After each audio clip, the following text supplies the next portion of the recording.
ഒരു short message അതിന് വേണ്ടിയിട്ട് ബ്രദർ ഷെരിലിനെ ക്ഷണിച്ചു കൊടുക്കും.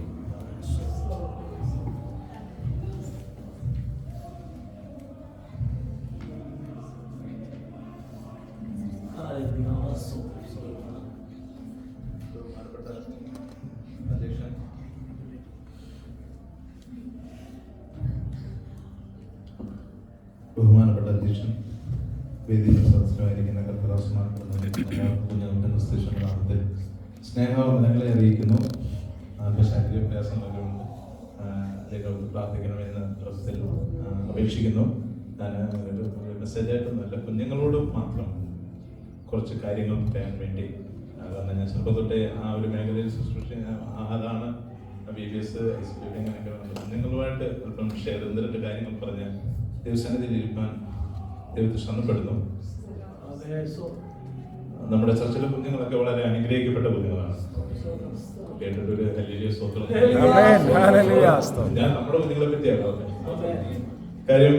ഞാൻ വന്ന സമയം മുതൽ ശ്രദ്ധിക്കുമ്പോൾ നമ്മുടെ കുഞ്ഞുങ്ങളൊക്കെ പാടുമ്പോഴും അവര് സാക്ഷി പറയാനായാലും വാക്യം പറയാനായാലും ബൈബിൾ വായിക്കാൻ ദേവദാസ് മെസ്സേജ് പറയുന്ന സമയത്ത് വാക്യങ്ങൾ പറയുമ്പോൾ പെട്ടെന്ന് എടുത്ത് വായിക്കാനൊക്കെ നമ്മുടെ കുഞ്ഞുങ്ങൾ ഉത്സാഹം കാണിക്കാറുണ്ട്. അതിന് പിന്നിലെ കാരണം എന്ന് പറയുന്നത്, ഒന്ന്, അവര് ഇപ്പം നമ്മുടെ കയ്യിൽ ഒതുങ്ങുന്ന പ്രായത്തിലുള്ള കുഞ്ഞുങ്ങളാണ്. പിന്നെ അവര് നമ്മളെ ശ്രദ്ധിച്ചാണ് അവരെന്ത് ചെയ്യുന്നത്, വളർന്നുകൊണ്ടിരിക്കുന്നത്. പിന്നെ അത് മാത്രമല്ല, നമ്മൾ അവർക്ക് കൊടുക്കുന്ന ശിക്ഷണത്തിൽ അവർ ഒതുങ്ങി നിൽക്കുന്നുണ്ട്, അതിനെ അവരെന്ത് ചെയ്യുന്നുണ്ട്, പിന്തുടരുന്നുണ്ട്.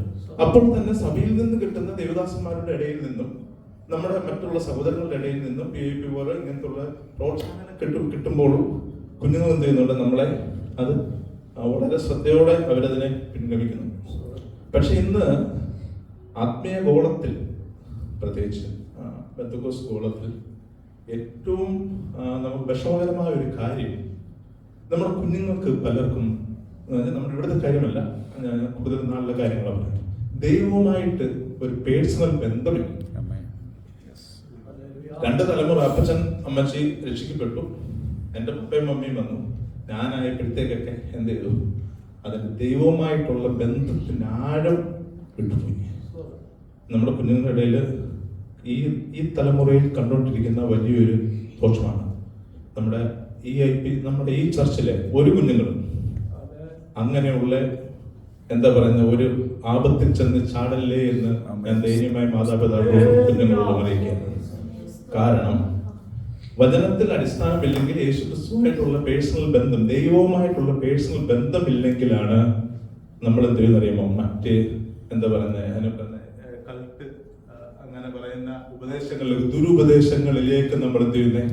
പിന്നെ എന്തുമാവാം, പിന്നെ പറയുന്നതെന്ന് പറഞ്ഞാൽ, എനിക്ക് ദൈവമായിട്ട് എന്റെ ബോഡിയിൽ എന്ത് പാപം എനിക്ക് ചെയ്യാം, ആത്മാവുമായിട്ടുള്ള ബന്ധം, ഇതിനകത്ത് എന്ത് വ്യവസ്ഥയില്ല, അല്ലേ? അപ്പൊ കുഞ്ഞുങ്ങൾ പ്രത്യേകം ശ്രദ്ധിച്ചിരിക്കണം. ഞാൻ നിങ്ങളുടെ അടുത്താ സംസാരിക്കുന്നത്. അപ്പൊ നമുക്ക് എന്താണ്, കുഞ്ഞുങ്ങൾക്ക് ദൈവവുമായിട്ട് എന്ത് ചെയ്യണം, ഒരു പ്രത്യേക ബന്ധം വേണം. തീർച്ചയായിട്ടും നിങ്ങൾ അതിന് എന്ത് ചെയ്യണം, പിൻഗമിക്കണം. കാര്യം ഞാൻ ഇവിടെ പ്രത്യേകിച്ച് ആലിനെ ശ്രദ്ധിക്കാറുണ്ട്. അല്ല, നമ്മുടെ ചർച്ചിന്റെ IT മേഖലകൾ, മീൻസ് കമ്പ്യൂട്ടറും പ്രൊജക്ടറും ഒക്കെ ഹാൻഡിൽ ചെയ്യുന്നത്. പ്രിയ പൈതൽ ഇതൊക്കെ ചെയ്യുമ്പോഴും പാട്ട് പാടുമ്പോൾ പാട്ട് പാടും, കൈയടിക്കുമ്പോൾ കൈയടിക്കും.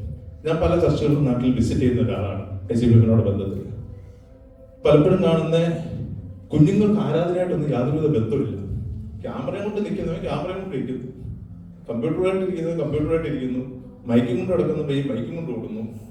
ഇവിടെ ആരാധന അപ്പച്ചന്മാരും അമ്മച്ചന്മാരും മാതാപിതാക്കളും തകർത്ത് ആരാധിക്കുക. ഇവർക്കെന്തില്ല, ഈ ദൈവം വഴി ആരാധനയായിട്ട് ഇവർക്കൊരു ബന്ധമില്ല. അതായത് നമ്മളൊരു കല്യാണത്തിന് സ്റ്റുഡിയോക്കാരെ വിളിക്കുന്നില്ലേ, അവര് വന്ന് ഫോട്ടോയും വീഡിയോസും എടുക്കും. അവർക്ക് ഈ കല്യാണമായിട്ട് വല്ല ബന്ധമുണ്ടോ? ഒന്നുമില്ല. അവർക്ക് ഫോട്ടോ എടുക്കണം, പോണം. അങ്ങനെ ഒരു ഇതിലേക്ക് എന്ത് ചെയ്തു നമ്മുടെ തലമുറ എത്തിക്കൊണ്ടിരിക്കുകയാണ്.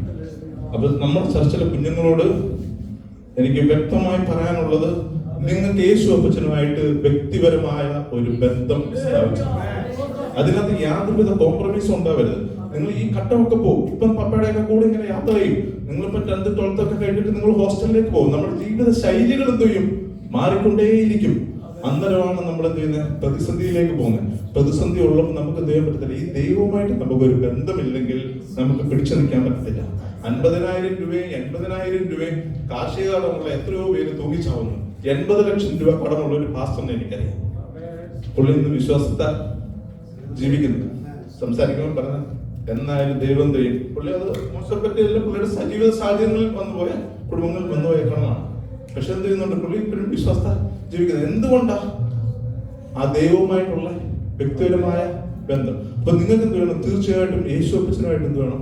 ഒരു ബന്ധമാണ്. ഒരു നമ്മുടെ കൂടെ ഇപ്പം ഞാനും അലനൊരു ക്ലാസ്സിലാണ് പഠിക്കുന്നത്, ഞാൻ നല്ലൊരു പേന കൊണ്ടുവന്ന് അലൻ അത് കണ്ട് ഇഷ്ടപ്പെട്ടു, അലൻ തീർച്ചയായിട്ടും പപ്പ എടുത്ത് പറയും, പപ്പ എന്റെ കൂടെ എന്റെ ക്ലാസ്മേറ്റ് ഷെല്ലാണെങ്കിൽ ഒരു പേന കൊണ്ടുവന്ന് എനിക്കത് ഇഷ്ടപ്പെട്ടു, എനിക്ക് എന്ത് വേണം? പപ്പയ്ക്ക് പറ്റുമെങ്കിൽ അതെന്ത് ചെയ്യണം? മേടിച്ചു തരണം. ഈ ബന്ധം യേശു അപ്പച്ചനായിട്ടുണ്ടോ? എന്റെ ജീവിതത്തിൽ എന്തെങ്കിലും ഒരു ആവശ്യം വന്നാൽ എനിക്കത് എന്റെ പപ്പയെടുത്ത് പറയുന്നതിനേക്കാൾ സ്വാതന്ത്ര്യമായി എന്റെ യേശു അപ്പച്ചന്റെ അടുത്ത് പറയാൻ തക്ക ഒരു ബന്ധം നമ്മുടെ കുഞ്ഞുങ്ങൾ യേശുവുമായി ദൈവവുമായി സ്ഥാപിച്ചിരിക്കണം. അതിന് ഉദാഹരണമായി 2 വാക്യങ്ങൾ ജസ്റ്റ് ഞാൻ ഒരു ചിന്തയായിട്ട് പറഞ്ഞ ആരെങ്കിലും ഒന്ന് വായിച്ച് സഹായിക്കണം. മീക 5:2 പെട്ടെന്ന്. അപ്പോൾ തന്നെ മത്തായി 2:6 തുടങ്ങുമ്പോ പത്രം വായിച്ചാൽ മതി.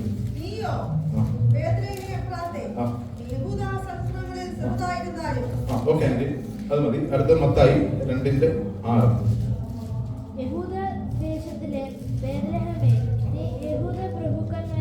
ഒട്ടും ചെറുതല്ല. 2 വാക്യങ്ങൾ നമ്മൾ കേട്ടല്ലോ. മീഖായിൽ പറയുന്നു, ബേത്ലഹേമേ നീ എന്താണ്? വളരെ ചെറുതാണ്. പൂഴാണ്. നമ്മള് ബേത്ലഹേമിന്റെ അടുത്തൊന്ന് ചോദിച്ചു നോക്കിയാൽ പറയാൻ ഒരുപാടുണ്ട്, വാഗ്ദത്തങ്ങൾ ഒരുപാട് കിടപ്പുണ്ട്, നല്ല പേരാണ്, അപ്പത്തിന്റെ ഭവനമാണ്, കാര്യങ്ങൾ. പക്ഷെ എവിടേക്കോ എന്തോ ചെയ്യുന്നുണ്ട്, ഒഴിച്ച് നമ്മളെ മാറ്റി നിർത്തുന്നുണ്ട്. ഇപ്പൊ നിങ്ങൾക്ക് ഇതൊന്നും അനുഭവിക്കാൻ പറ്റത്തില്ല. നമ്മൾ ഹയർ സ്റ്റഡീസിനൊക്കെ ചെല്ലുമ്പോൾ നമുക്ക് അല്പം ഒരു മാർക്ക് കുറഞ്ഞു പോയി, നമ്മൾ എന്ത് ചെയ്യും? മറ്റുള്ളവരുടെ മുമ്പിൽ നിന്ന് നമ്മളെ ഒഴിവാക്കി നിർത്തും. ഞാനങ്ങനെ അനുഭവിച്ചിട്ടുണ്ട് പല സാഹചര്യം. നമുക്ക് നല്ലൊരു ഷൂ, നല്ലൊരു ഡ്രസ്സ് ഇടാനില്ല.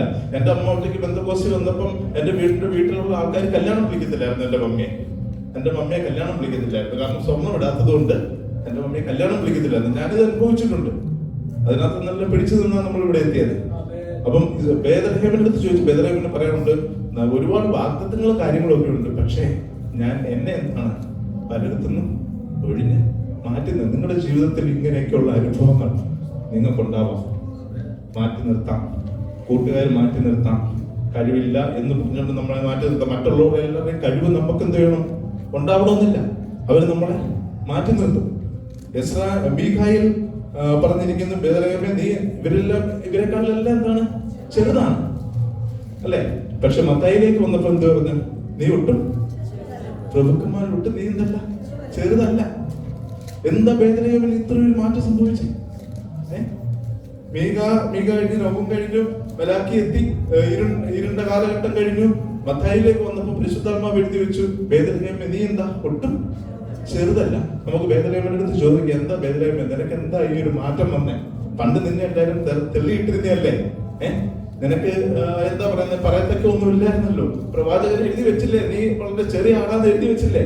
ബേത്ലഹേമിന് എന്താ ഇങ്ങനൊരു മാറ്റം വന്ന എന്ന് നമ്മൾ ബേത്ലഹേമിന് ചോദിച്ചാൽ, ബേത്ലഹേമിന് ആ ബേത്ലഹേമിന്റെ സ്ഥാനത്ത് നമ്മളെ ഒന്ന് കാണണം. ബേത്ലഹേമിന് പകരം ഷെനിൽ, അല്ലെങ്കിൽ ജോഷുവ, അല്ലെങ്കിൽ റൂഫസ്, നമ്മളെ വ്യക്തിപരമായി ഒന്ന് കാണും. എവിടെയെല്ലാം നമ്മളെ ഒഴുകി നിർത്തുന്നുണ്ട്, നമ്മളെ എവിടെല്ലാം മാറ്റി നിർത്തുന്നുണ്ട്. ദേവദാസന്മാരെ ശുശ്രൂഷ മേഖലയിൽ നിന്ന് ഒഴിവാക്കി നിർത്തിയിട്ടില്ലേ? പഠിത്ത കാര്യങ്ങളിൽ നമ്മളെ മാറ്റി നിർത്തിയിട്ടില്ലേ? നല്ല വാഹനമില്ലെന്ന് പറഞ്ഞുകൊണ്ട് നമ്മളെ കൂട്ടുകാർ കളിയാക്കിയിട്ടില്ലേ? നമ്മൾ ടിഫിൻ ബോക്സ് തുറക്കുമ്പോൾ മറ്റവർക്ക് വലിയ ഫുഡും നമുക്ക് ചെറിയ ഫുഡും ആണെങ്കിൽ നമ്മളെ കളിയാക്കിയിട്ടില്ലേ? നമ്മുടെ ഇംഗ്ലീഷ് പ്രൊണൗൺസിയേഷൻ കറക്റ്റ് അല്ലെങ്കിൽ നിനക്ക് ലാംഗ്വേജ് അറിയത്തില്ലെന്ന് പറഞ്ഞ് നമ്മളെ കളിയാക്കിയിട്ടില്ലേ? ഇങ്ങനെ എന്തെല്ലാം ദോഷങ്ങൾ, അല്ലെങ്കിൽ എന്തെല്ലാം ദോഷങ്ങൾ നമുക്ക് എതിരെ ചെയ്തു. പക്ഷെ ഇപ്പോൾ എന്താ പറയുന്നത്? ബേത്ലഹേം എന്താ പറയുന്നത്? നീ ഒട്ടും ചെറുതല്ല. കാര്യം എന്താണെന്നറിയാമോ? മത്തായി 2:1 വാക്യം വായിക്കാമോ? അത്രയേ ഉള്ളൂ കാര്യം. യേശു ബേത്ലഹേമിൽ ജനിച്ചു. ബേത്ലഹേമിന് പറയാനുണ്ട്, ഞാൻ ഒന്നും അല്ലായിരുന്നു, പ്രവാചകൻ എന്നെ പറ്റി ഒന്നും അല്ലെന്ന് എഴുതി വെച്ചെന്നേ. ഞാൻ ഒത്തിരി വിഷമത്തിലായിരുന്നു, വാഗ്ദത്തങ്ങളൊക്കെ ഒരുപാടുണ്ടായിരുന്നു. പക്ഷെ ഞാൻ ഒത്തിരി പ്രാർത്ഥിക്കുകയും നമ്മുടെ വ്യക്തിപരമായ ജീവിതമായിട്ട് ബന്ധപ്പെട്ട് കഴിഞ്ഞപ്പോൾ നമ്മൾ ഒത്തിരി പ്രാർത്ഥിക്കുകയും ചെയ്യുമ്പോഴുണ്ടല്ലോ, ദൈവം നമ്മുടെ ഹൃദയത്തിൽ ജനിച്ചാൽ നമ്മുടെ സ്ഥിതി മാറും, നമ്മുടെ അവസ്ഥ മാറും. പറഞ്ഞു മനസ്സിലായോ? പിന്നെ ബേത്ലഹേമിൽ പിന്നെ എന്താ പറയുന്നത്, തറയിൽ നിൽക്കാൻ അവസരം കിട്ടിയിട്ടില്ല. എല്ലാ ക്രിസ്മസ് ആകുമ്പോഴും എല്ലാ സന്ദേശത്തിനകത്തും എല്ലാ പാട്ടിനകത്തും ബേത്ലഹേം എന്ന് പറഞ്ഞൊരു വാക്കെന്തയും ഉണ്ട് അല്ലേ? എല്ലാ ആ രാജ്യങ്ങളിലെല്ലാം എടുത്തു നോക്കിയാൽ ഇന്നും ബേത്ലഹേം ക്രിസ്ത്യൻ സമൂഹം എവിടെയുണ്ടോ അവിടെ എല്ലാം എന്ത് ചെയ്യുന്നുണ്ട്, ബേത്ലഹേമിനെ പറ്റി വാഴ്ത്തി പാടുന്നുണ്ട്. കാര്യം എന്താണെന്ന് അറിയാമോ? യേശു ബേത്ലഹേമിൽ ജനിച്ചു എന്ന ഒറ്റ കാരണം. പ്രിയ കുഞ്ഞുങ്ങളെ, നിങ്ങൾക്ക് എന്തുണ്ടെങ്കിലും നിങ്ങൾ ഉന്നത വിദ്യാഭ്യാസം നല്ലതാണ്, നമുക്കങ്ങനെ വേണം, വായനശീലം വേണം, നല്ല പഠിത്തം വേണം, എല്ലാം വേണം. പക്ഷെ യേശു നമ്മുടെ ഉള്ളിൽ ജനിച്ചിട്ടില്ല എങ്കിൽ നമ്മൾ ബിഗ് സീറോ. നമ്മൾ പിന്നെ ഇവിടെ കിടന്ന് കാണിക്കുന്നതൊന്നും അതിനൊന്നും യാതൊരുവിധ അർത്ഥവും. എനിക്ക് കുഞ്ഞുങ്ങളോട് പറയാനുള്ളത്, നിങ്ങളുടെ സാഹചര്യങ്ങൾ മാറും. നിങ്ങൾ ഹയർ സ്റ്റഡീസിന് കോളേജുകളിൽ പോകും. വല്ലാത്ത ലോകത്തിലേക്കാണ് നമ്മൾ പോയിക്കൊണ്ടിരിക്കുന്നത്. മാതാപിതാക്കൾക്കോ ദേവദാസന്മാർക്കോ നമ്മുടെ കൂട്ടുവിശ്വാസികൾക്കോ ആർക്കും ചെയ്യാൻ പറ്റത്തില്ല. നിങ്ങളെ കൺട്രോൾ ചെയ്യാനോ അല്ലെങ്കിൽ നിങ്ങളെ എവിടെ ഒന്ന് നിയന്ത്രിക്കാനോ പറ്റത്തില്ല. ആ ബലഹീനതയിൽ കവിഞ്ഞു വരുന്ന അത്യന്ത ശക്തിയാണ് ഈ ദൈവശക്തി എന്ന് പറയുന്നത്. പ്രിയ കുഞ്ഞുങ്ങളെ, എന്നെ കേൾക്കുന്ന ആരെങ്കിലും ഈ യേശുവിനെ സ്വന്തം ഹൃദയത്തിൽ രക്ഷിതാവായിട്ട് സ്വീകരിച്ചിട്ടില്ല എങ്കിൽ, ഒരു അവസരം യേശുവിനെ കൊടുത്തിട്ടില്ല എങ്കിൽ, നിങ്ങൾ ഇന്ന് തീരുമാനിക്കണം, ഈ യേശുവിനെ മതി എനിക്ക്. യേശുവിനെ അല്ലാതെ എനിക്ക് വേറെ ആരെയും വേണ്ട. യേശുവിന്റെ ഹൃദയത്തിൽ ഒന്ന് ജനിക്കണം. എന്റെ അവസ്ഥകൾ മാറണം. കഴിഞ്ഞ ആളുകൾ നിന്ദിച്ചവരൊക്കെ ഇന്ന് വന്ന് അവനെന്തോരം മാറ്റം ഉണ്ടല്ലോ, പഴയ ആളല്ലല്ലോ, എന്ത് പറ്റിയത്? അപ്പൊ അവരടുത്ത് നമുക്ക് ധൈര്യമായിട്ട് പറയാൻ പറ്റും, എന്റെ ഉള്ളിൽ യേശുവിനെ ജനിച്ചെന്നേ. അങ്ങനെ നമുക്കൊരു മാറ്റം വന്നു കഴിഞ്ഞുണ്ടല്ലോ, നമ്മൾ വലിയ സാക്ഷ്യ പ്രസംഗമൊന്നും നടത്തണ്ട, റോഡിലോട്ടൊന്ന് ഇറങ്ങി നിന്നാ മതി എന്നേ പറയോ. അയ്യോ പഴയ ആളെ എന്റെ പലരും ഇപ്പൊ വിളിക്കുന്നത് മാസ്റ്റർ എന്ന് വിളിക്കുന്നത്. കാരണം ഞാൻ രാഷ്ട്രീയ പരിപാടി, എന്റെ പപ്പയുടെ ചേട്ടൻ 20 വർഷം പഞ്ചായത്ത് മെമ്പറായിരുന്നു, അനിയൻ 10 വർഷമായിരുന്നു. ഞാൻ ഇലക്ഷന് നിൽക്കാൻ വേണ്ടി എല്ലാം റെഡിയായപ്പോ ബ്ലസ്സിയാണ് എന്നെ പലതിന്റെ വീട്ടിൽ പറ്റത്തില്ലെന്ന്. അങ്ങനെ രാഷ്ട്രീയം അങ്ങനെയൊക്കെയായിരുന്നു. പക്ഷെ ഇപ്പോഴെല്ലാവരും എന്നെ പാസ്റ്റർ, ഞാൻ പാസ്റ്റർ ഒന്നുമല്ല, എന്നാൽ പോലും എന്നെ എല്ലാവരും എന്ത് ചെയ്യുന്നത്, പാസ്റ്റർ എന്നാണ് വിളിക്കുന്നത്. ഒരു ചേഞ്ച് വന്നു. അത് തന്നെ എന്റെ ജീവിതത്തിലെ ഏറ്റവും വലിയ സാക്ഷ്യം. അങ്ങനെ നിൽക്കുന്നത് തന്നെ ഏറ്റവും വലിയ സാക്ഷ്യമാണ്. അതുകൊണ്ട് കുഞ്ഞുങ്ങൾക്ക് എനിക്ക് പറയാനുള്ളത്, നിങ്ങളുടെ ജീവിതത്തിൽ നിങ്ങളുടെ മാതാപിതാക്കളുടെ ഒക്കെ കൺട്രോൾ വിട്ട് നിങ്ങൾ വെളിയിൽ പോകുമ്പോൾ യേശുഭജൻ അല്ലാതെ വേറെ ആരും നിങ്ങൾക്ക് ഉണ്ടാവരുത്. ആരെങ്കിലും യേശുഭജൻ ഹൃദയത്തിൽ സ്വീകരിച്ചിട്ടില്ലെങ്കിൽ ഇതാണ് നിങ്ങൾക്ക് നല്ല അവസരം. യേശുഭജന്റെ ഹൃദയത്തിൽ സ്വീകരിച്ച് കർത്താവിനെ എത്രത്തോളം ജീവിക്കാൻ നിങ്ങളെ ദൈവം ബലപ്പെടുത്തട്ടെ എന്ന് പ്രാർത്ഥിച്ച് ആശംസിച്ചുകൊണ്ട് എനിക്ക് അവസരം നിന്ന് പ്രിയപ്പെടുത്തുന്ന നമ്മളെ സഹായിക്കണം. അനുഗ്രഹിക്കപ്പെട്ട രീതിയിൽ ഒരു ചെറിയ മെസ്സേജ് നൽകുവാൻ പ്രിയ ദാസനെ ദൈവം സഹായിച്ചു. അത്യാവശ്യം നമ്മുടെ കുഞ്ഞുങ്ങളോട് ചില ഉപദേശങ്ങളായിട്ടാണ് അത് നൽകിയതെങ്കിലും അതെല്ലാം അവർ ഈ ദിവസങ്ങളെ സ്വീകരിച്ചുകൊണ്ട് അവരുടെ മുന്നോട്ടുള്ള പ്രയാണത്തിൽ സ്കൂൾ ജീവിതത്തിലെല്ലാം യേശുവിനെ മാത്രം പിൻപറ്റിക്കൊണ്ട് ജീവിപ്പാൻ ദൈവം അവരെ സഹായിക്കട്ടെ. Thank you brother. അടുത്തതായിട്ട് ജനറൽ ബൈബിൾ ക്വിസ് ആണ്. അതിനു വേണ്ടിയിട്ട്